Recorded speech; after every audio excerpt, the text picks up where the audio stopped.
Hi guys, welcome back. Today I'm doing a Novritsch review. I'm trying to do an honest review. I've seen reviews online and I was watching reviews when they first come out.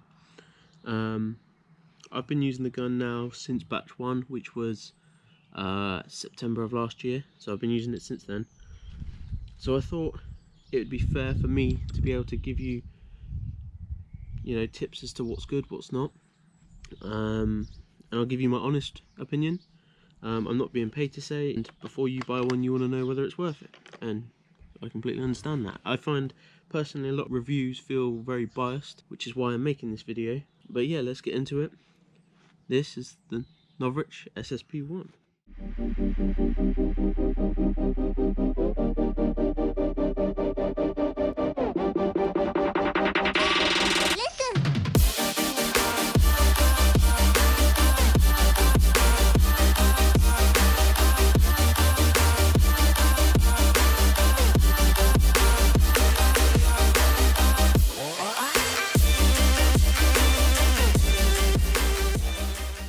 First of all, we'll cover how the pistol looks. Now, in my opinion, it's a very good looking pistol.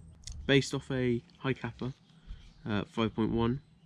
Mine's actually got the enlarged magwell, partly for style, but also to make mag changes easier, which it does kind of. It does make it a bit easier. First things first, you got this textured grip.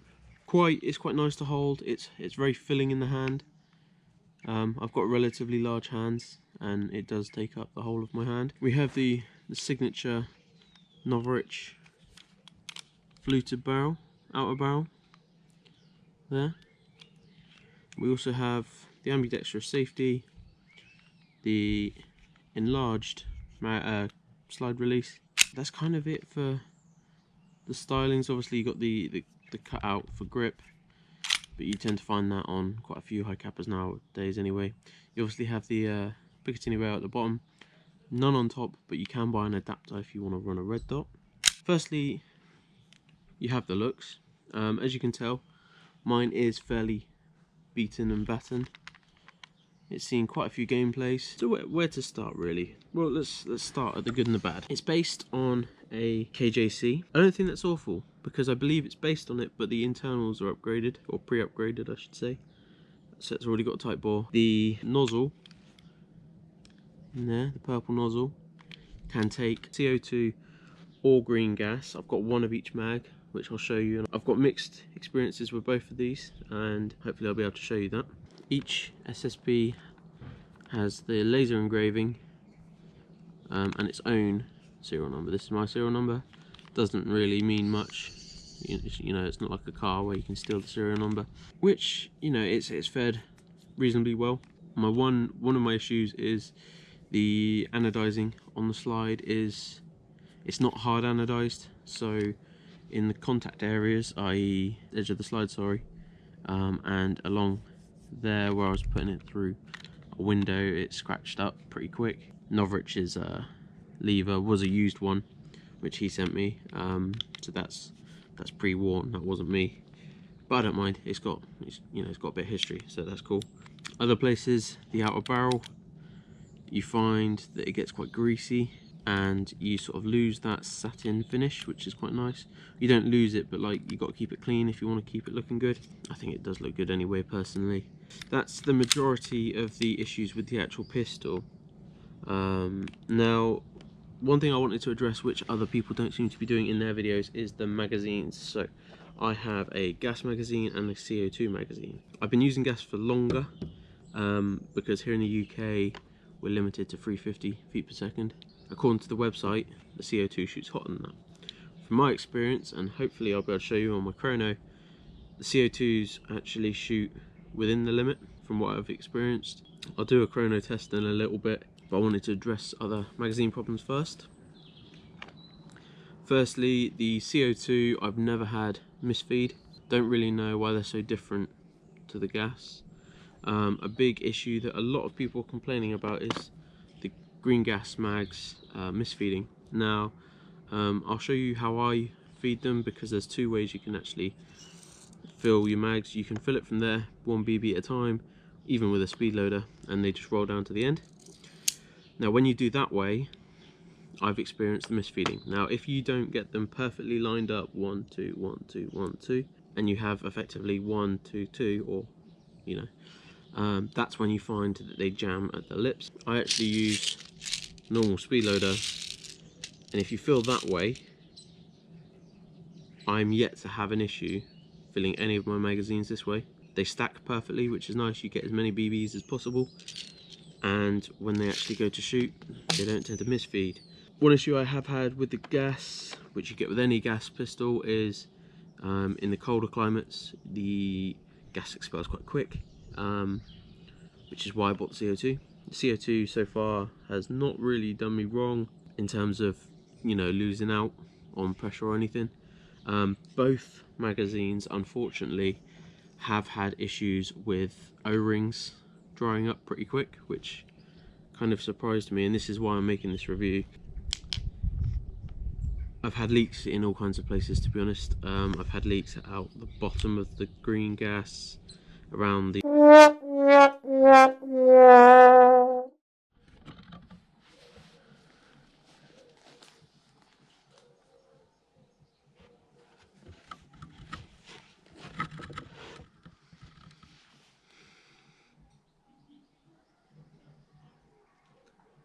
Mortal Eagle-eyed viewers all know this is definitely a different day.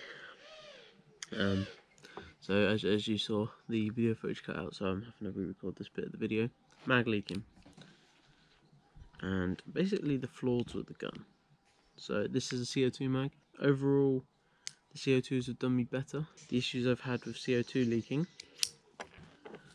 was I've had it leak through the threads until you get it really tight. That can be solved, that one. But it's one to be aware of. I've also had the valve effectively stick open. So when I've put the CO2 cartridge in, done it up, straight away all the gas is just dumped out. Which, you know, CO2 cartridges are what, like 50p a time, depending where you get them from. So that gets quite expensive if you're literally just blowing holes straight through. The gas mags, similar issues, to be honest. Occasionally sticky valve, where it will stick open. Not too common yet, at least. The biggest one is on the base. So as you can see, there is a crack. I can't pop this open because you need a little tool to be able to push down in there. That little gap there, inside there is a O-ring. That O-ring dries out very quickly for some reason. I'm not really sure why. So one thing I would advise is, if you get new magazines, take all the valves out and just a little bit of silicone oil, do them all up again, and they'll last pretty much as long as you want. One thing you're definitely going to want to buy if you buy this gun is a valve toolkey if you don't already have one. So far, you know, if you don't know what they are, they're used for taking the valves out. I would advise taking the valves out, giving them a quick oil before you use the gun properly, just to avoid any kind of gas leakages. I'd advise storing the magazines with gas once you get them. This just keeps the O-rings pressurised and lubricated, so hopefully once you've done it once you won't need to do it again. I've only had to do it once on all of mine since I've got them, which isn't great, but considering the fact that my Mark 23 and my old 1911 are both doing it, or have done it, at least these are easy to fix. That is one thing that is good. Also, Novritsch has tutorials for pretty much everything on this gun, same as the SSG24, so if you do have an issue, there's more than likely a video on how to solve it, or at least show you how to dismantle to that part, and then you can look and see what the issue is, and if you have to contact customer support, you contact customer support. Staying on magazines, because it is a high capper, you can fit any high capper magazine, which is nice. Do be aware, not all high capper magazines shoot the same as the Novritsch mags. I have a set of WE CO2 mags. My Novritsch are coming in at around 330 to 310. they come in at 430 and down. So they are way too hot for UK limits, so I just can't use those, period. So if you are going to be buying or already own mags, make sure you chrono with all the different types of mags you have, because you may be breaking sight limits.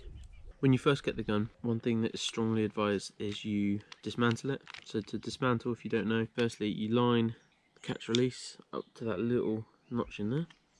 You then push this button from this side, and you're going to want to give it an oil. This has just received a really light coating. I don't do too heavy oil because I find it just goes everywhere, so I really lightly coat it. But you're going to want to lightly coat everything when you first get it. Although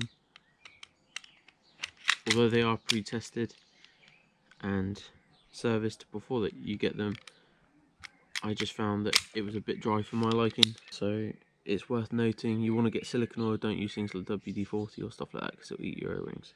Now one thing I will say, which I've forgot to mention, is the performance of this gun. This gun, out the box, is one of the best performing pistols that I've owned, and that is an honest opinion. It shoots like a laser, it really does. You can run pretty much any weight you want. Anything over 4s, you really start losing range. But honestly, if you own an SSG, it is like having an SSG in your pocket. Overall, would I recommend this pistol? Yes, I would. For the price and the support and the customizable options, it is a very good pistol. It's got flaws, and I will be honest in those, and I have been in this video, I believe. It isn't the perfect pistol, but for a pre-upgraded pistol, it's pretty damn close. Most of the issues are maintenance related, so it's a good opportunity to learn basic maintenance skills as well. It is a loud pistol, it's got a very loud snap to it. I'll just demonstrate with what gas it's got left. There's no BBs in the chamber. I've cleared it several times, but just to prove, no BBs in the chamber, so I don't need glasses. As you can hear, very snappy. It's very low on gas because I don't keep much gas in the mags, but it is a very good feeling gun, and it is fairly solid. It does feel solid, it feels robust.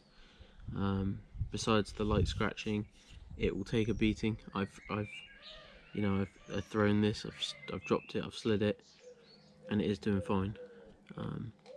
Overall, I would recommend this pistol.